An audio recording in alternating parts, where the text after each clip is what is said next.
Bueno, buenas tardes a todos, buenos mediodías en los que están en Buenos Aires o más temprano en el resto de Latinoamérica y buenas tardes para quienes estamos de este lado del Atlántico en Europa. Mi nombre es Marcelo Guíos, soy el director editorial de la revista Experimenta y de la editorial Experimenta Libros.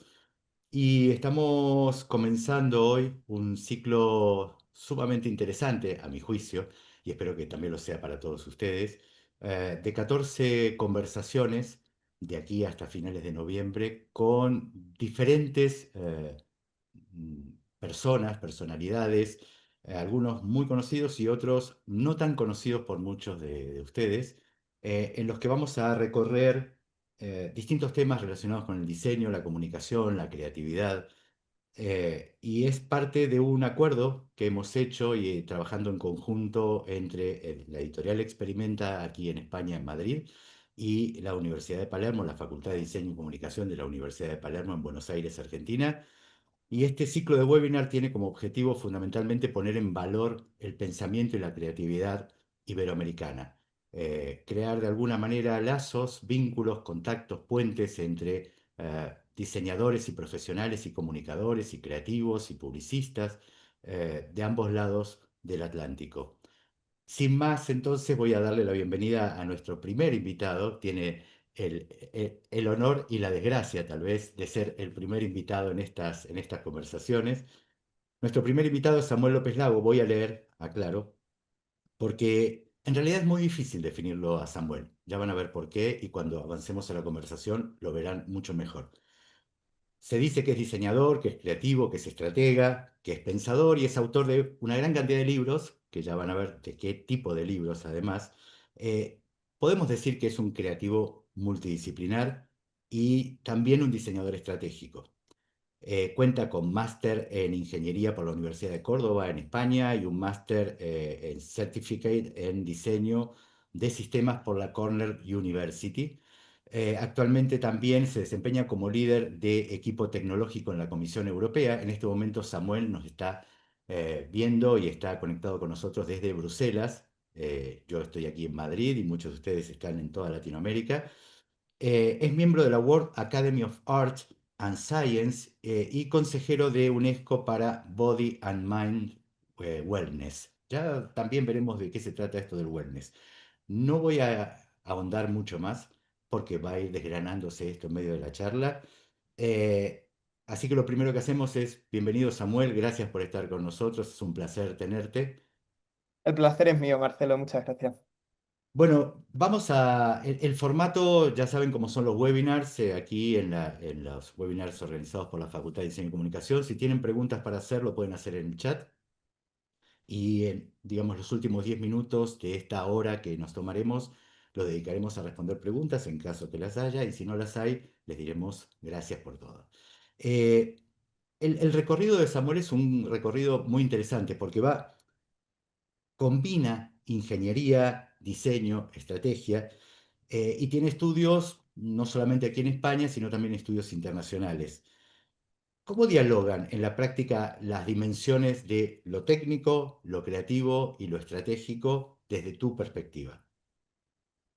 Pues la verdad, Marcelo, que muchas veces es verdad que creo que hay un componente o que el componente principal que ha terminado guiando mi trayectoria académica ha estado marcado mucho más por la curiosidad que por la estrategia, digamos. O sea, cuando algo me interesa, es verdad que me gusta tomármelo muy en serio y al final eso ha terminado marcando un poco, dictando la parte que tiene que ver bueno, pues con cuál es el siguiente paso en lo académico. Pero creo sin duda que ha sido un proceso muy, muy, muy provechoso para mí y lo sigue siendo, porque yo eso de que he terminado de estudiar es una cosa que nunca he comprado y espero no comprarla nunca, la verdad. Creo que para todos y especialmente en disciplinas como las del diseño, creo que es importantísimo que vivamos, bueno, sí, en esto que es una expresión quizá un poco trillada, pero la formación continua, ¿no? Yo es que creo que no concibo el desarrollo profesional si no es a través de la formación continua. Pero creo que es muy interesante y especialmente para muchos alumnos de diseño que nos estarán acompañando hoy aquí,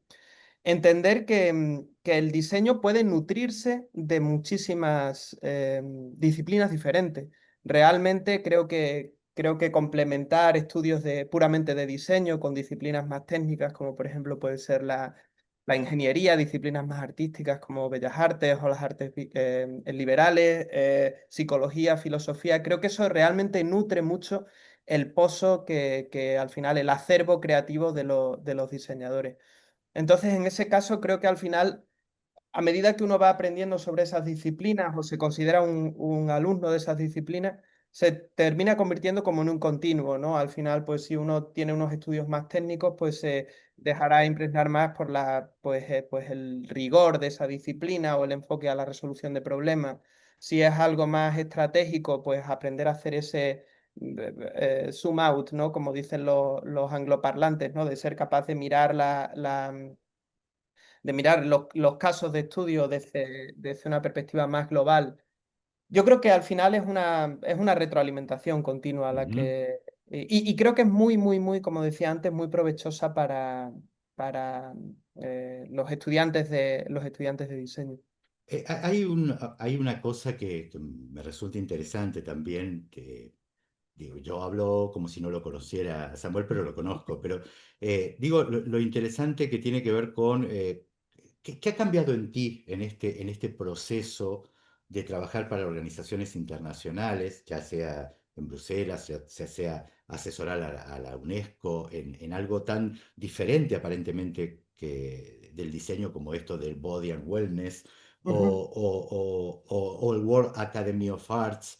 Eh, Digo, ¿cómo ha modificado tu mirada o no, o ha acentuado tu mirada sobre esto? Y por otra parte, ¿cuál crees que es el papel que tiene el diseño en todos estos organismos internacionales que, como estaba nombrando, además, tienen distintas características? Porque en un caso estás en una división estratégica, en otro caso estás en una consultoría, en otro caso en una asesoría enfocada más a las relaciones interpersonales. Ujú. Entonces, primero, ¿cómo impactó esto en tu evolución? Y lo segundo es, ¿cuál es el papel que crees que tiene el diseño dentro de estos organismos? Pues creo que son preguntas muy interesantes, la verdad, Marcelo. Entonces, con respecto al impacto, yo creo que el diseñador, casi de manera inherente por su formación y por su práctica profesional, creo que tiene un sesgo hacia la acción bastante marcado. Y creo que eso es muy, muy, muy necesario cuando se habla de, por ejemplo, de temas relacionados con políticas públicas o entornos, organismos multilaterales, entornos internacionales y demás. Creo que ese sesgo a hacer y a experimentar en base a la creación de prototipos, y cuando hablo de prototipos, me refiero, por supuesto, a un sentido mucho más holístico del diseño. Al final, por la parte que tiene más que ver con el servicio público, hay mucho que tiene que ver con toda la parte de diseño de servicios, de diseño de interacción, con partes quizás no tan tangibles como las que se asocian a veces a la disciplina del diseño. Pero creo que es muy interesante. Además, creo que es muy necesario. Las dinámicas a nivel global llevan muchos años cambiando muchísimo cuando se habla de diseño. Creo que afortunadamente hemos podido sacudirnos esa parte de no, el diseño es epidérmico y es pónmelo bonito, házmelo tal, o ponme este interfaz que haga esto, que haga lo otro. Creo que está más que contrastado el éxito que han tenido las políticas, como bueno, pues las que se han llevado a cabo en muchísimos organismos internacionales con respecto a la implementación de equipos específicos de diseño para Ujú, llevar a cabo además políticas que trascienden mucho más de lo que es el diseño en sí. Afortunadamente cada vez está más encima de la mesa no hablar solo de equipos de diseño en la administración, sino de la concepción de la innovación a través del diseño en la administración pública. Y ujú, eso creo que es muy interesante. Y luego ya quizá un poco a nivel más personal, creo que para los diseñadores es una oportunidad muy, muy, muy interesante poder sentarnos en la mesa con personas de diferentes culturas. Yo animaría a todos los estudiantes que están ahora mismo quizá en esos procesos de buscar sus primeras prácticas profesionales o adentrándose en ese mundo, que aprovechen y que si tienen la oportunidad que trabajen con mucha gente muy diversa y de muchos países y de muchos trasfondos culturales diferentes, porque creo que eso es muy, muy, muy, muy, muy enriquecedor. Desde, como ya comentabas, Marcelo, desde la comunicación interpersonal, hasta bueno, entender simplemente cuáles son las dinámicas, qué es lo que esperan cada uno de los usuarios de diferentes países de determinados productos y servicios. Creo que es una experiencia increíblemente enriquecedora. Pero mira, hay un aspecto interesante además en esto que estabas contando que tiene que ver con de dónde tú partes. Samuel no parte de una gran ciudad de España ni este, una gran ciudad europea, parte de una preciosa ciudad de España y sin embargo está recorriendo un camino, digamos, eh, muy potente en lo que tiene que ver con su proyección profesional. Digo esto también, sumándome a lo que estabas diciendo, en esto de, bueno, no hay una limitante de sitio, de lugar, de espacio. La limitante es, en todo caso, la decisión de hacerlo o no y la decisión de formarse de manera continua, como bien lo decías antes, a lo largo del tiempo para aspirar a llegar a esos lugares o a ese tipo de proyectos o a ese tipo de actividades que quieres desarrollar. Sí, además, Marcelo, te agradezco que traigas esa reflexión también. Yo soy un enamorado de mi tierra, Extremadura, en España, más concretamente de Mérida.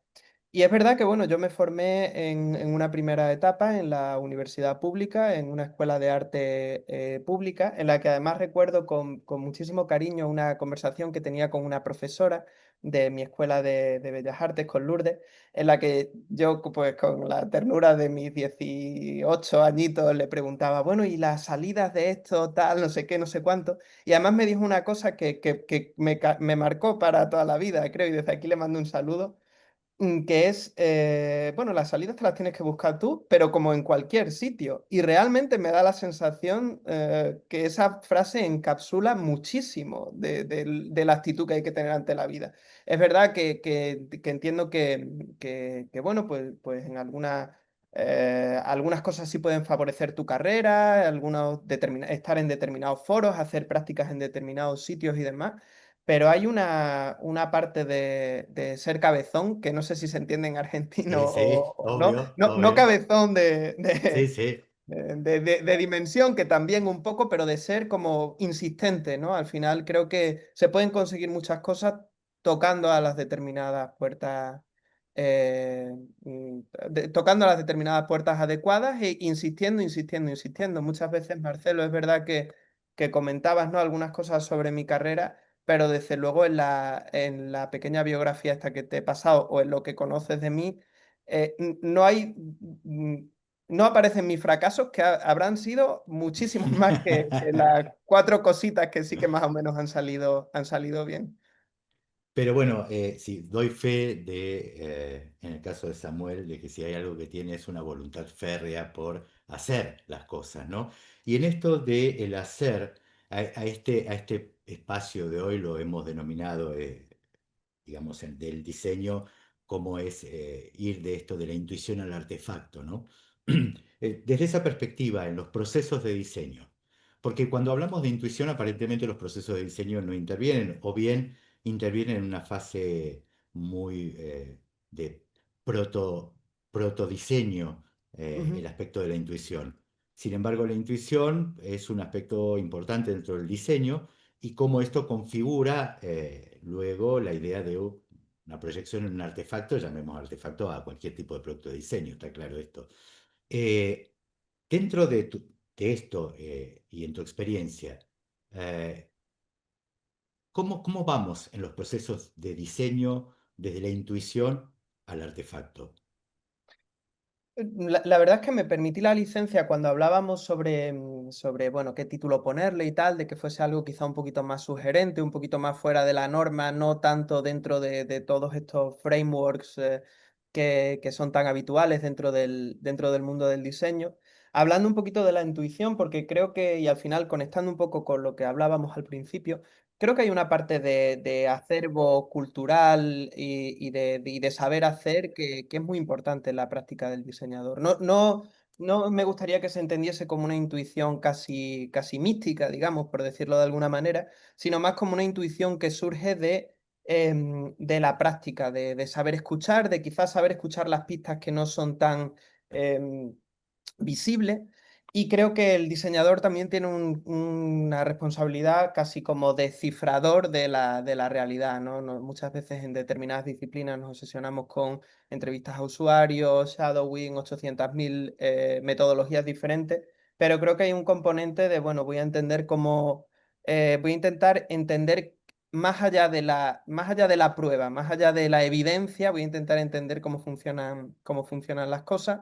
Y también me parecía bastante interesante encajar el título dentro de algo que va un poquito más allá de lo establecido, ¿no? No es tanto investigación, sino que creo que los diseñadores tenemos que también pues, tener esa parte en la que nuestro saber hacer tiene también algo que decir. Por supuesto, dentro de todos estos paradigmas de centrarnos en el usuario y demás, pero creo que a veces también los productos y los servicios pueden beneficiarse mucho bueno, pues la- el acervo cultural que tenemos los diseñadores. Al final, afortunadamente, formándose en diseño, que es una carrera, es una formación preciosa, pues uno está expuesto a muchísimos, muchísimos estímulos y eso termina generando un pozo que creo que es súper, súper interesante. Hablando de métodos, Ujú. fundamentalmente Samuel es autor de un libro que voy a mostrar por aquí, no sé si van a llegar a ver, pero aquí estoy, ahí está mejor, que se llama Vademecum de métodos de diseño. Este es uno de los libros, es más, es el primer libro que editamos de Samuel en Experimenta. Eh, y Vademecum es interesante porque como su nombre lo indica, es un Vademecum que hace una recopilación de los principales métodos que se utilizan en el mundo del diseño, que no son dos, ni tres, ni cuatro, son muchos más. Eh, y que en este libro sintetiza fundamentalmente herramientas y procesos. Básicamente es un manual de decir, bueno, si yo necesito enfocarme en determinada solución de diseño o la búsqueda de un proyecto de diseño particular, ¿cuál de todos los métodos podría ser el más apropiado para mí? Pero si lo vemos ahora, ya con el libro editado hace unos añitos, ¿cuál método consideras imprescindible hoy para enfrentar la complejidad de los problemas contemporáneos, habida cuenta además de que todo el tiempo estos problemas cambian, se modifican, evolucionan? Pues además me produce mucha alegría, Marcelo, hablar de este libro contigo, porque efectivamente fue el primero y además es un libro que si no hubiese sido por una apuesta tan clara que hizo todo el equipo de Bueno, Experimenta. voy a hacer una aclaración. Claudio Márquez, que está aquí también entre los asistentes, es el autor de la puesta gráfica de este libro, que ha sido impecable porque además, bueno, tiene algo muy interesante también, que no lo he mostrado, que es que trae además bueno, un desplegable que le permite a todo el mundo ver de manera muy sintética la cantidad de métodos que hay. Pero bueno, perdón por esto. No, no, no, vamos, y Claudio desde luego se merece estas palabras y todas las que hagan falta porque es cierto que el libro desde como yo entregué el manuscrito a la primera vez que lo tuve en mis manos, vamos, o sea, el trabajo de Experimenta fue impecable en la factura técnica, por supuesto, pero también casi en la dimensión emocional, ¿no? Porque entre otras cosas el libro este, si no hubiese sido por Experimenta, veremos a ver si no hubiese seguido en el cajón en el que estuvo 3 años acumulando polvo, literalmente, porque bueno, también el síndrome del impostor, pues que les voy a contar a todos los asistentes aquí, que creo que viene inherente con el diploma de diseñador que recoges en la universidad.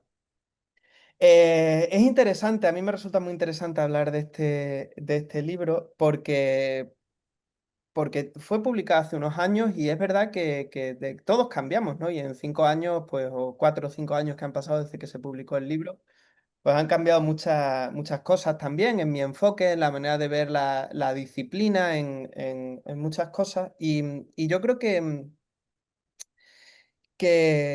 quizá dentro de, o sea, me resultaría quizás menos engorroso responder esta pregunta diciendo, bueno, pues en la página 83 pues está el método de tal y ya está. Pero creo que la reflexión quizá debería ir más allá y entenderlo, entender esta caja de herramientas también como un alegato a escuchar y observar con paciencia y con atención.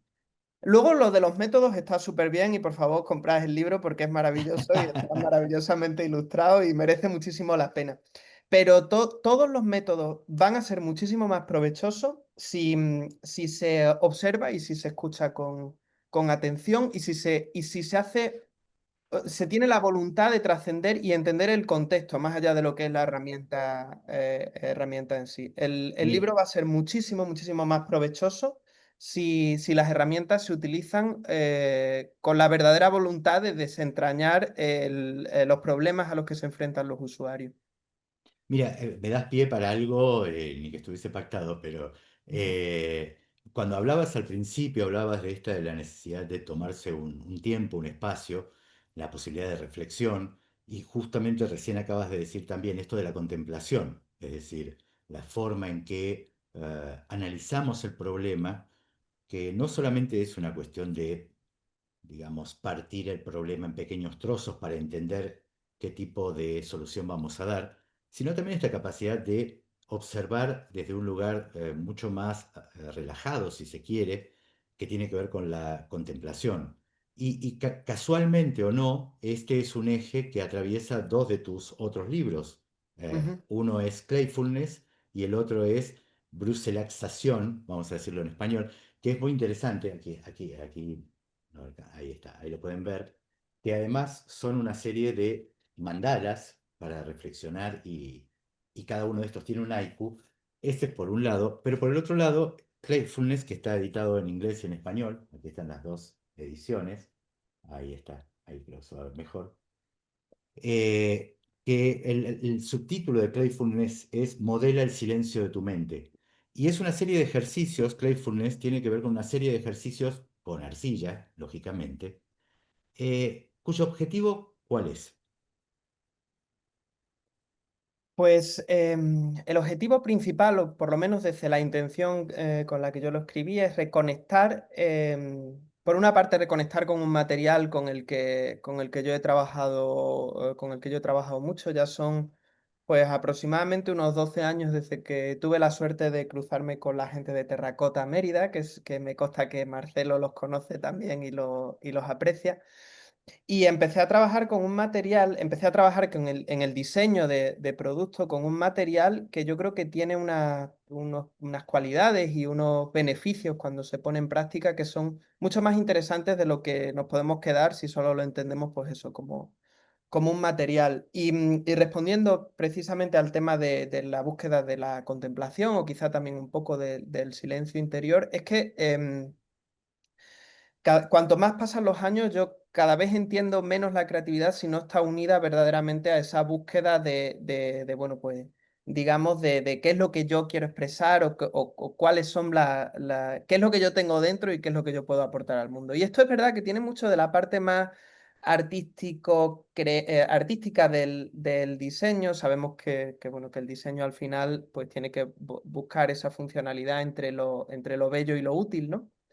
Pero creo que los diseñadores tenemos una responsabilidad muy grande a la hora de trasladar también nuestra voz en esos proyectos. Al final no creo que debamos convertirnos en meros ejecutores, ¿no? También entroncando un poquito con lo que decíamos. Al final cada diseñador, cada diseñadora es fruto de sus experiencias, de sus vivencias, de cómo entiende esa persona la disciplina. Y creo que hay algo muy bonito en cultivar también esa contemplación, entendernos mejor y que eso sirva de alguna manera para poner en valor nuestro, nuestro trabajo. Por una parte y por otra parte, remitiéndome a lo que comentaba con anterioridad, creo que los diseñadores, igual que todo el mundo, necesitamos estar más presentes realmente. Hay una cuestión casi de transgresión, curiosamente rescatando un material eh, que nos acompaña desde que el hombre es hombre, digamos, en un ecosistema, en un mundo donde domina el ecosistema digital, de alguna manera proponer la pausa, el juego y la reflexión a través de el uso de las manos. Eh, Creo que es casi revolucionario en este aspecto y también es algo que vienes trabajando desde hace bastante tiempo, no es que es una moda o una tendencia del momento. Eh, Digo, ¿qué valor le das tú a la recuperación de lo táctil, de lo manual en este contexto? Pues creo que por una parte es fundamental, por una parte creo que no, el trabajo artístico y más el trabajo que tiene que ver con esa coordinación, digamos, de lo visual con lo manual, que nos fuerza, digamos, a, a jugar, a tener el material en las manos y también a- a reflejar lo que hacemos tiene un reflejo inmediato en el mundo real y a mí eso me parece, creo que no deberíamos perder tampoco la capacidad de sorprendernos con respecto a eso. Es decir, o sea, al final naturalizamos que manipulando un material podemos crear un objeto, pero creo que hay algo maravilloso en eso realmente, ¿no? O sea, que de un trozo de arcilla, pueda salir una vasija, pueda salir una taza, pueda salir...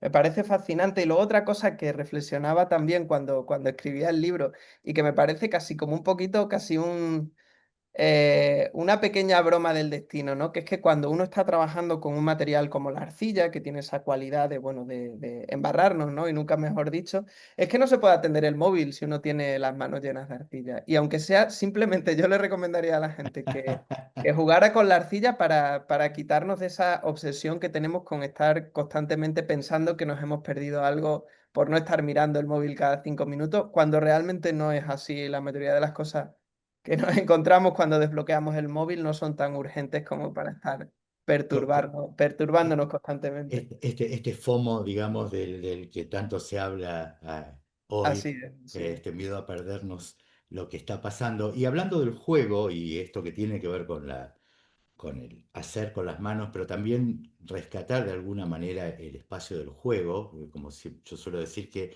el juego es algo tan serio que por eso digamos, está destinado a los niños y no a los adultos, porque es demasiado serio para que los adultos se involucren en eso y la arruinen finalmente. Entre los libros que has editado y que te tienen como autor, hay varios libros infantiles. Hay una trilogía que tengo por aquí también, que también es sumamente interesante, que está apuntado en este caso a los niños, estos tres libros, que además vienen con sus pósters. Eh, Uno es Historia de una silla, el otro es, justo mostré las ediciones en inglés, perdón, están aquí las ediciones en castellano, ABC de Diseño y Galería de lo Imposible, cada uno de ellos con un foco particular en, de alguna manera, inducir a los niños a tener una mirada sobre los objetos cotidianos. En el caso particular de Historia de una silla creo que es muy interesante. Y me quiero centrar en eso porque ABC Diseño es el libro, digamos, de abecedario que uno puede ver en cualquier sitio, pero esta vez todo con objetos de diseño. En el caso de Galería de lo Imposible, tiene que ver con acercar a los niños al mundo del arte surrealista. Pero en el caso de Historia de una silla es interesante porque es un objeto de uso cotidiano, lógicamente, en el que muestras y cuentas el cuento de los distintos tipos de sillas que hay, pero el núcleo del libro no está dado digamos, en una, si quedáramos en una lectura superficial, obviamente estás contando las distintas tipos de sillas que hay. Pero en realidad de lo que el libro habla es de aceptar la diversidad y los valores de cada uno dentro de esa diversidad, ¿no? Eh, ¿Cómo fue el comienzo de este libro y por qué se te ocurrió ir por ese lado? Antes de contestar, Marcelo, me gustaría simplemente decir que me ha gustado mucho la frase que comentabas, ¿no? De cómo el juego es algo tan serio que está destinado a los niños, porque realmente me da la sensación de que exactamente si los adultos nos metiésemos en ese campo, ¿no? De tanta imaginación y tan libre, seguramente lo compartimentaríamos, monetizaríamos e intentaríamos hacer negocio de ello hasta cargárnoslo directamente. Y ya volviendo a lo que me preguntabas, al final creo que la silla per se es digamos, el objeto por antonomasia y cualquier persona que haya estado dentro de una carrera de diseño, pues habrá tenido o la tarea de diseñar una silla o una pulsión irrefrenable interna de diseñar una silla, porque para eso he estudiado diseño, ¿no? Porque no voy a diseñar una silla yo también, como si no hubiese sillas ya en el mundo, ¿no? Entonces creo que el valor icónico de la silla para la disciplina del diseño y para el diseñador en particular es tremendamente interesante. Además, creo que daba bastante juego porque por la diversidad de topologías que podemos encontrar en las sillas, que era un poco lo que yo buscaba. Al final, como bien indicabas, Marcelo, la parte que tiene que ver con el mensaje que va más allá dentro de Historia de una silla, que no concibo en ningún momento como una galería de sillas del siglo XX o de la A a la Z o de cualquier tipo de orden. Es más bien, pues bueno, pues un alegato a que dentro de nuestra diversidad, no como sillas, sino como seres humanos, pues todos tenemos cabida dentro de este contexto. Y era un poco el mensaje que quería trasladar con esta cuestión, porque al final Y que y que cada uno de estos objetos, personas, dentro de esa diversidad, cada uno tiene un valor destacable, que exactamente. cumple con su función, pero que además tiene una belleza intrínseca, eh, no importa cuál elijas. Todas tienen belleza, todas funcionan, todas son útiles, todas forman parte de una sociedad, en este caso de las sillas. Y creo que es un mensaje sumamente interesante, porque si hay algo que tiene, y esto lo digo ahora como editor, si algo tiene de valioso en la trilogía de estos libros, pero fundamentalmente Historia de una silla, es que no busca imponer un mensaje, sugiere los mensajes, no busca decir qué está bien y qué está mal, eh, sino que al mismo tiempo expone la belleza de cada cosa. Y creo que es un libro sumamente atractivo para leer en familia, padres e hijos, ¿no? Hablando de libros infantiles, y no quiero dejar afuera otro libro que tiene que ver con Ítaca y esta idea del viaje, otro libro que también infantil, y me gustaría que cuentes un poco por qué esta decisión, que cuentes de qué va el libro, Ujú. y fundamentalmente, digamos, cómo se vincula esto con tu propia historia.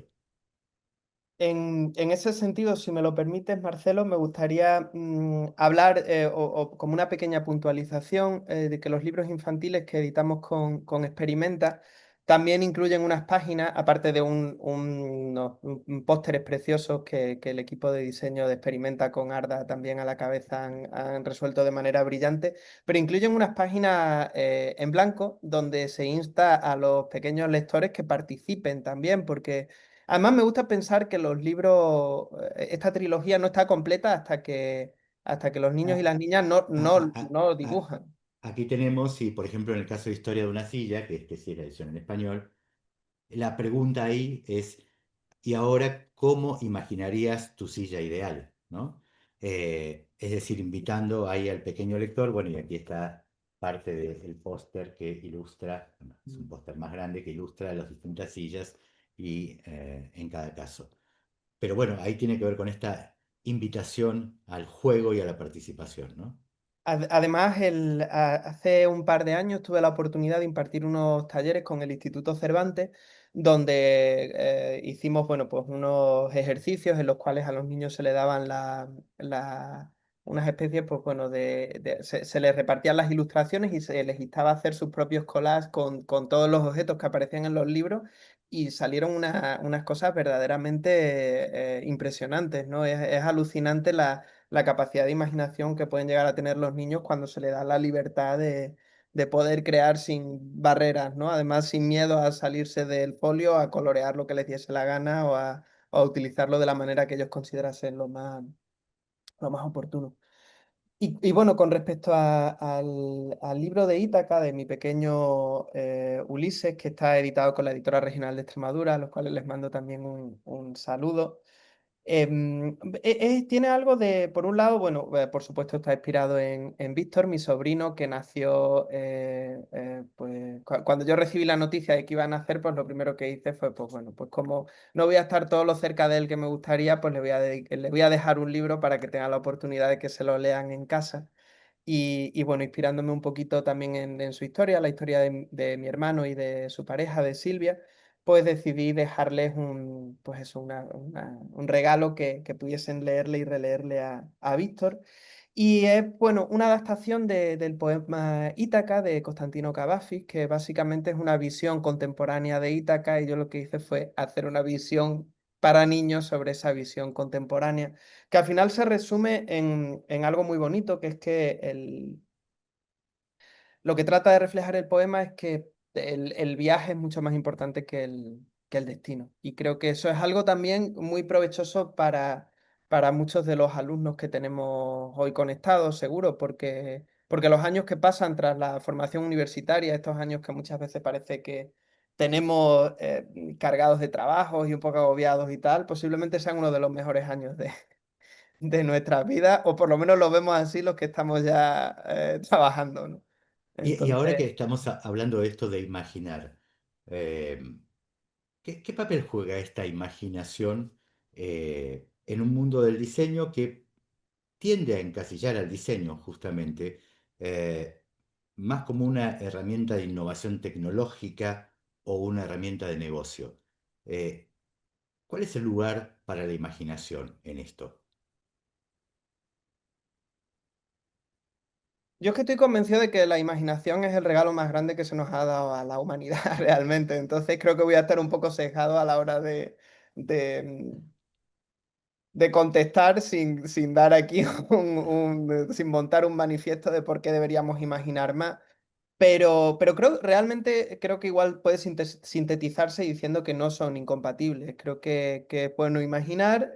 Lo que hay que tener claro es que quizá debemos ser capaces de intercambiarnos esos gorros que nos toca ponernos a veces, y que la imaginación como herramienta orientada a la creación de un producto o servicio, o la imaginación orientada a que luego eso tenga una transferencia a negocio tecnológica, es igualmente imaginación. Pero también me gustaría hacer un alegato al uso de la imaginación por la imaginación per se, sin ninguna voluntad bueno, de una transferencia de esa imaginación a algo que se le pueda sacar un provecho económico. También creo que es muy interesante que haya una imaginación lúdica, una imaginación por el simple hecho de imaginar. Y me atrevería a decir que gran parte de creaciones que admiramos en la actualidad vienen del juego, vienen de probar cosas diferentes, vienen de arriesgarse, vienen de apostar por una imaginación más, digamos, sin menos restricciones. Y una vez que hemos llegado al punto donde creemos que se le puede sacar provecho, podemos intentar aterrizar la Tierra con la lógica y con las herramientas del mundo gobernado por los negocios en los que vivimos. Eh, si tuvieses, tomando en cuenta esto que estás diciendo, ¿no? Que plantearte cuáles son los retos que percibes para las nuevas generaciones. Y no por esto estoy dejando afuera a las generaciones actuales de profesionales y de diseñadores, pero desde tu perspectiva y sobre todo a partir de que estás desarrollando una carrera con mucho contacto con distintas organizaciones y espacios públicos y privados, ¿cuáles son los retos que crees que tenemos por delante, ya sea para las nuevas generaciones o incluso para quienes estamos ya en las no tan nuevas generaciones? Pues bueno, ¿cómo no nombrar el tema de la inteligencia artificial, que parece que es casi obligatorio, ¿no? A día de hoy en cualquier charla, comunicación, artículo que se escriba, entrar en la parte de inteligencia artificial. Y yo lo voy a hacer desde una perspectiva de algo muy bonito que me llamaron una vez, que fue que era un optimista surrealista por naturaleza. O sea, que era tan optimista a veces que parecía casi surrealista lo que decía. Y creo que esa parte tiene mucho. o sea, yo confío plenamente en que una inteligencia artificial bien acotada y con unos casos de uso bien documentados y creando alrededor de la inteligencia artificial un ecosistema que, que nos permita explotar su potencial, pero sin olvidarnos de la dimensión humana de ella, creo que las capacidades que tiene a la hora de aumentar nuestras capacidades cognitivas, permitirnos acceso a determinados tipos de información, yo creo que se va a convertir en un complemento muy, muy, muy interesante para nosotros como profesionales, en este caso del Ujú, diseño, y que nos va a ayudar muchísimo a la hora bueno, de poder desempeñar nuestra profesión con una soltura y con unos herramientas que nunca antes vistas.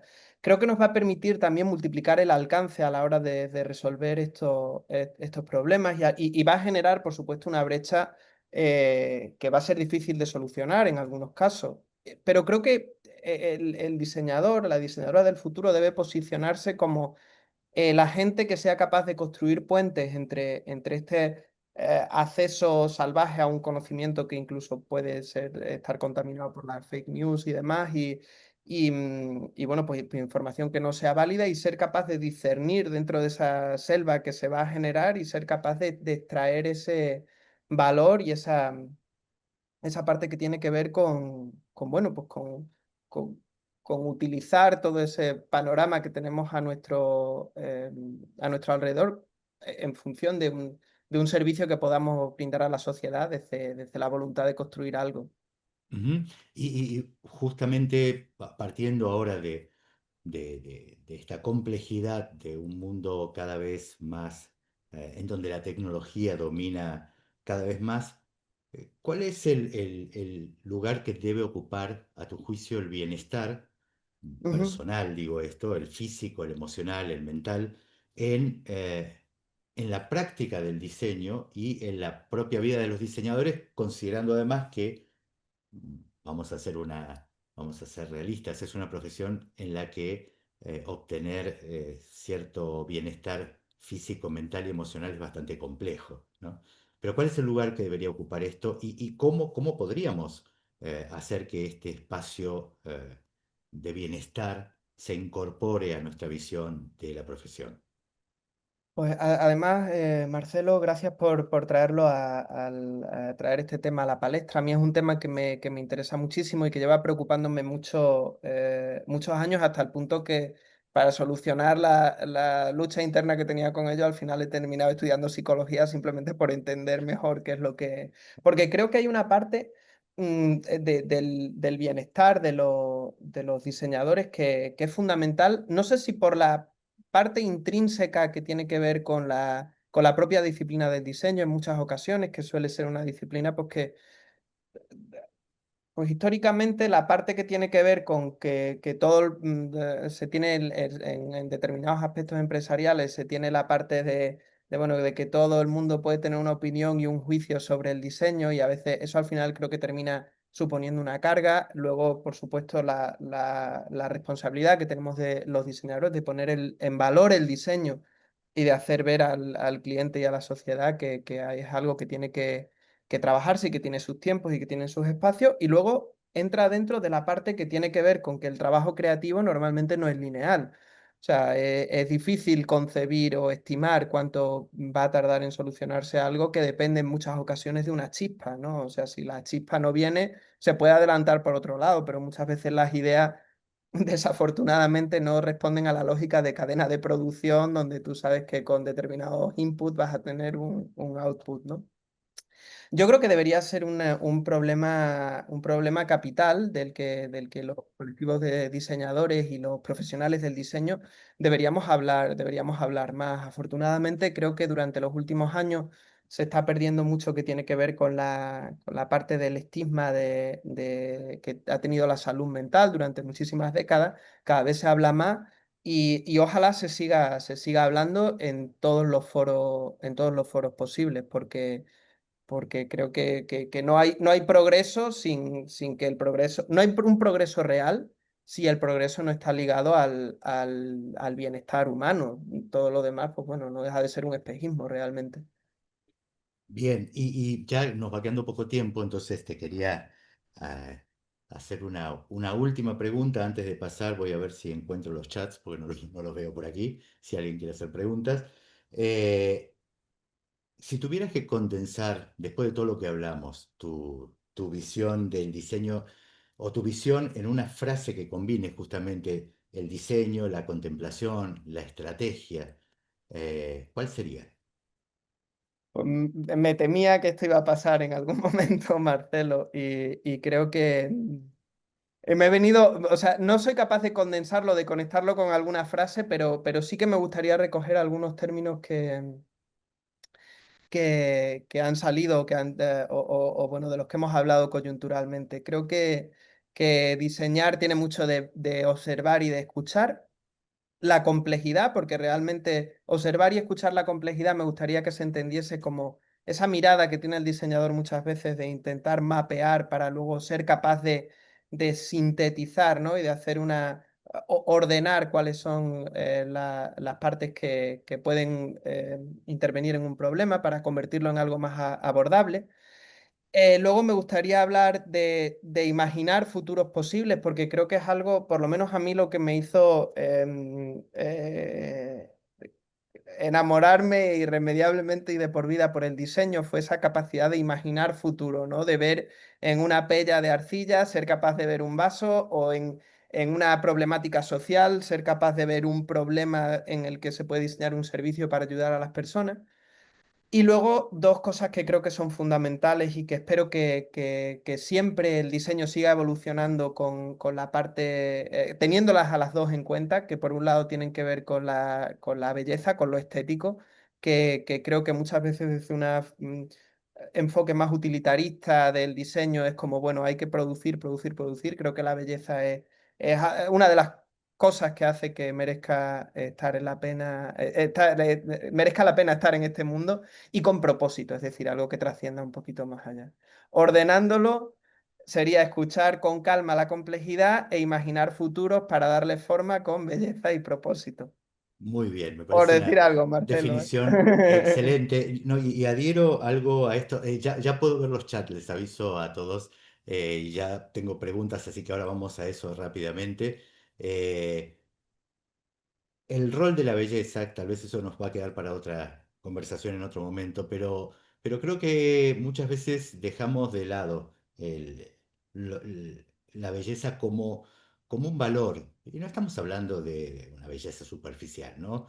Lo bello, lo equilibrado, sobre todo, aquello que tiene que ver con hacer del mundo un lugar mejor, de nuestras relaciones, de nuestros vínculos, un espacio mejor muchas veces queda de lado y como dices, bien dices, en esta visión utilitarista que muchas veces tenemos del diseño, parece, lo voy a llevar a otro terreno del branding. Alguna vez escuché a alguien que decía que no importa si el logo es lindo o feo, que lo que importa es lo que se comunique. Y me pareció una aberración desde todo punto de vista. Es decir, ¿cómo vas a decir que no importa si hay belleza o no la hay? Pero bueno, para no perder tiempo, bueno, quiero agradecerles. Hay mucha gente, hay desde Costa Rica, desde Brasil, desde muchos sitios, desde Buenos Aires, obviamente. Voy a ver preguntas rápidamente. Clara preguntaba, más allá de resolver problemas, vamos a tratar de ser breves en las respuestas. Más allá de resolver problemas, ¿qué puede aportar el diseño cuando nos enfrentamos a problemas que parecen imposibles de desentrañar o de resolver?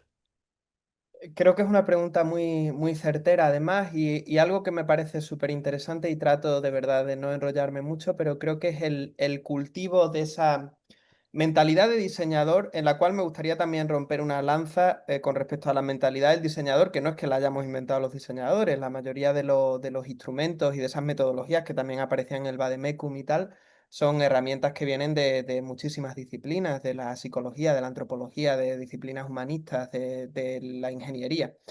Pero creo que sigue teniendo valor a pesar de todo lo que se ha hablado de la muerte del pensamiento del diseño. El diseño ya no vale para nada, todo esto solo era una cortina de humo para vender y no sé qué, no sé cuánto.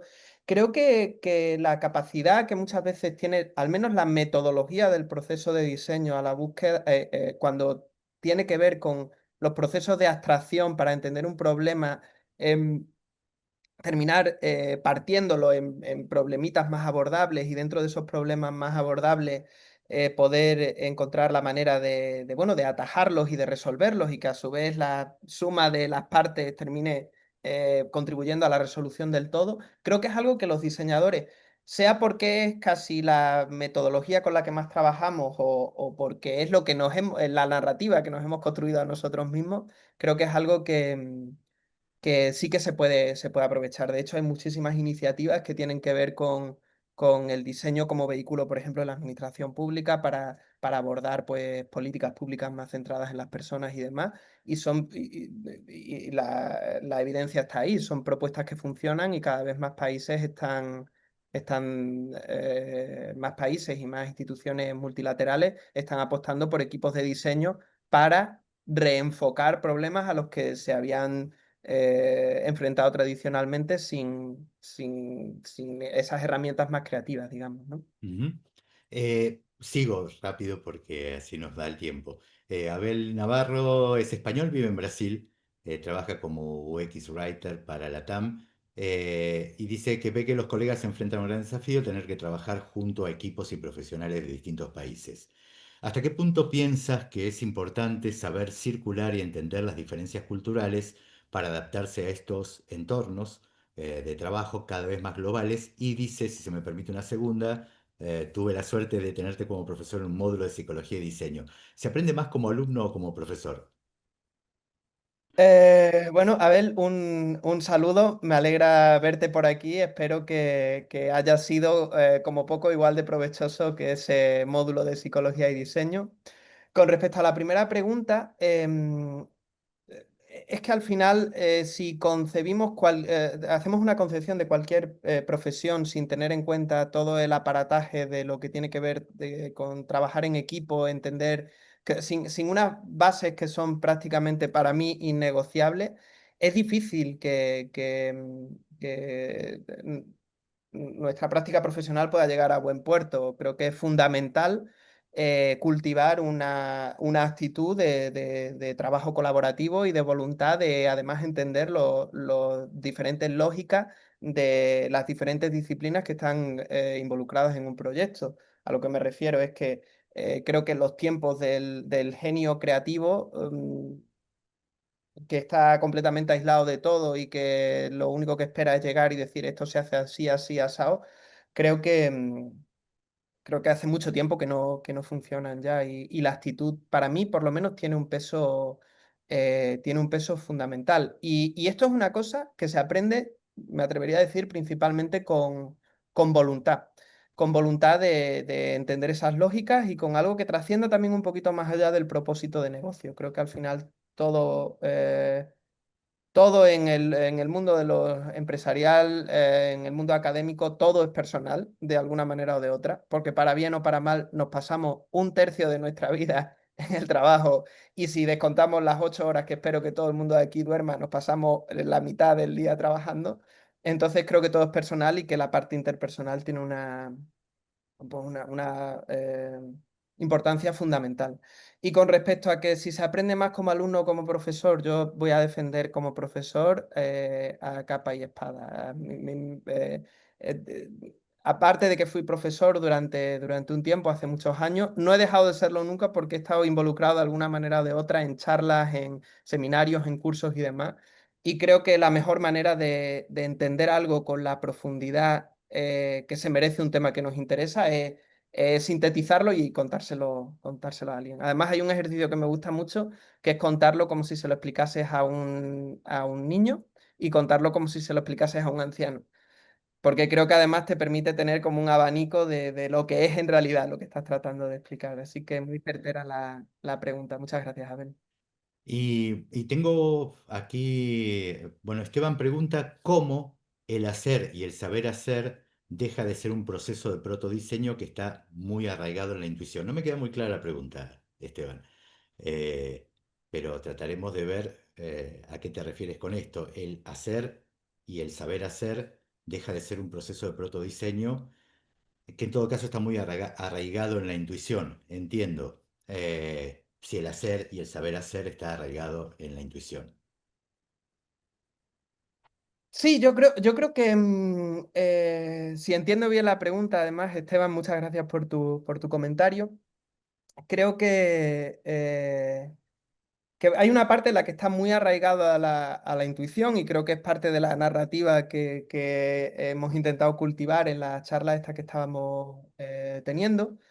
Mm, pero también es importante, o creo que es importante, encontrar el tiempo y el espacio para deshacernos de las lógicas con las que trabajamos habitualmente e intentar darnos el tiempo para ser capaces de entender los desafíos en los que nos encontramos en el trabajo con una mirada diferente, ¿no? Digamos, lavarnos un poquito los ojos y quitarnos esa contaminación que podemos tener inherente al sesgo de lo que somos personal o profesionalmente hablando, lo que sea, y decir, bueno, y esto, si yo no supiera lo que sé, ¿cómo lo abordaría? Si yo no tuviese los X años de experiencia que tengo o la formación que tengo, lo miraría de una manera diferente. ¿Cómo sería capaz de abordar esto si no supiese nada de lo que sé? Creo que eso también puede ser muy, muy interesante, porque igual que creo que la intuición entendida como una parte bueno, de ser capaces de llegar a una solución en base a nuestro acervo y a lo que conocemos y lo que sabemos,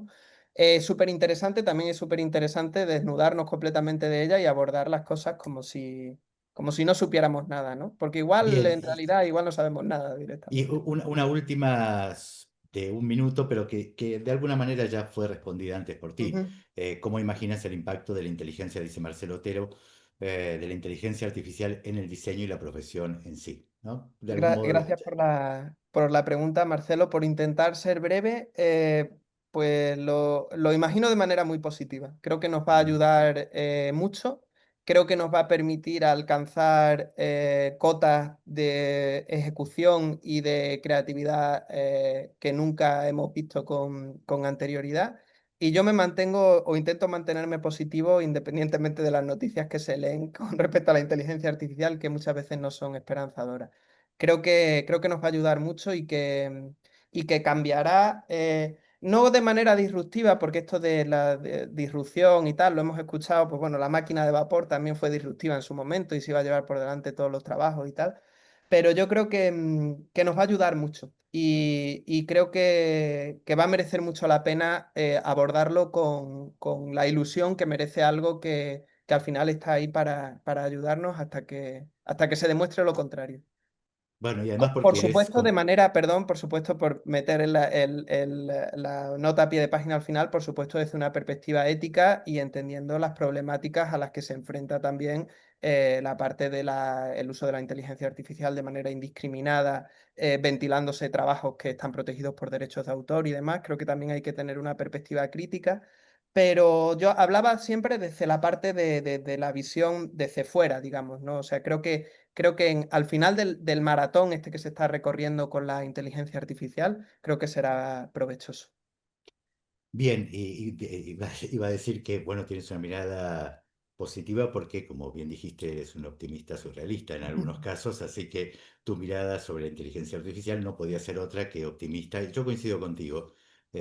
Finalmente, el Photoshop venía a- a romper con los fotógrafos y los ilustradores, y eso no ha sucedido. Y así con toda la tecnología. El tema es cómo se usa y en qué condiciones y en qué contextos. Completamente, Y fundamentalmente, como bien dices también, cómo se regula ese uso en función de algo exactamente, tan básico y fundamental como son los derechos de creación, ¿no? exactamente, exactamente. Ahí es la gran pelea que se va a dar en este tiempo, pero de algún modo sabemos, esto está para quedarse y es inevitable. Entonces, de nosotros va a depender cómo esto ocupa el lugar que esperamos que ocupe. Completamente, y espero que el hecho de no haberlo mencionado más en mi discurso no contribuya a invisibilizar un problema. Creo que el punto de partida es una regulación en el cual se respeten los derechos de autor y cómo se alimentan esos algoritmos, pues esté en función del respeto a los derechos de los creadores, que me parece Ujú. que es fundamental. Bien, hemos cumplido con la hora exacta.